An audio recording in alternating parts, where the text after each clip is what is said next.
એક મોટા સમાચાર 15મી ઓગસ્ટે હવે શાળાના ધાબા કે અગાસી પર ધ્વજવંદન કરવા પર સંપૂર્ણ પ્રતિબંધ રહેશે. સ્વાતંત્ર્ય પર્વની ઉજવણી પહેલા સુરત મહાનગરપાલિકાની શિક્ષણ સમિતિએ આ એક અત્યંત મહત્વપૂર્ણ અને મોટો નિર્ણય લીધો છે. હવેથી સુરતની કોઈ પણ શાળાના ધાબા પર અગાશી પર ધ્વજવંદનનો કાર્યક્રમ નહીં થાય. અગાશી પર ધ્વજવંદન કરવા પર શિક્ષણ સમિતિએ સંપૂર્ણપણે રોક લગાવી દીધી છે. તાજેતરમાં સુમન સ્કૂલમાં બનેલી એક કરુણ હૃદયદ્રાવક ઘટના બાદ બાળકોની સુરક્ષાને સુનિશ્ચિત કરવા માટે તંત્ર દ્વારા આ આકરો નિર્ણય લેવાયો છે.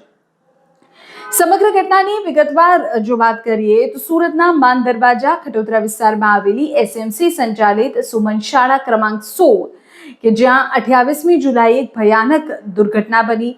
શાળાના પીટી પીરિયડ દરમિયાન શિક્ષક વિદ્યાર્થીઓને મેદાનના બદલે અગાશી પર રમવા લઈ ગયા. રમતી વખતે છેલ્લી હરોળમાં રહેલો ધોરણ 9નો 14 વર્ષીય વિદ્યાર્થી અબ્દુલ રહેમાન અચાનક સંતુલન ગુમાવી બેઠો. પોતાનું બેલેન્સ જાળવવા માટે માસૂમ અબ્દુલે ત્યાં અગાશી પર રહેલા લોખંડના વીજપોલનો ટેકો લીધો. આ વીજપોલમાં લાઈવ વાયરના કારણે કરંટ વહી રહ્યો હતો.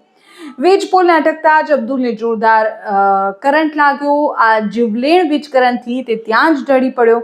શાળા પ્રશાસન તેને તાત્કાલિક નવી સિવિલ હોસ્પિટલ તો લઈ ગયો, પરંતુ તબીબોએ તેને મૃત જાહેર કરી દીધો. અગાશી પર વીજપોલમાં કરંટ દોડી રહ્યો હોવા છતાં શાળા સંચાલકો આટલા બેદરકાર કેમ રહ્યા એ સવાલ છે. એ સવાલ સાથે જ મૃતક વિદ્યાર્થીના પરિવારજનોમાં ભારે આક્રોશ પણ ફાટી નીકળ્યો. વાલીઓના આક્રોશ અને શાળાની છતી થયેલી ગંભીર બેદરકારી બાદ પાલિકા તંત્ર એક્શન મોડમાં આવી ગયું. પાલિકાએ તાત્કાલિક ધોરણે સુમન શાળાના આચાર્ય અને પીટી શિક્ષક બંનેને સેવામાંથી બરતરફ કરી દીધા છે. આ સાથે જ સલાબતપુરા પોલીસે પણ આ મામલે ગુનો નોંધી ઊંડાણપૂર્વકની કાનૂની તપાસ શરૂ કરી દીધી છે.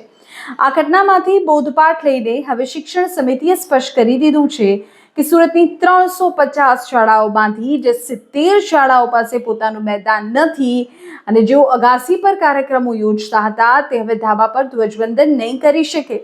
આ શાળાઓએ હવે પોતાની નજીકમાં આવેલા મેદાન ધરાવતી શાળા સાથે જોડાઈને ધ્વજવંદન કરવાનું રહેશે અથવા તો મહાનગરપાલિકાના મુખ્ય આયોજનમાં જ હાજરી આપવાની રહેશે.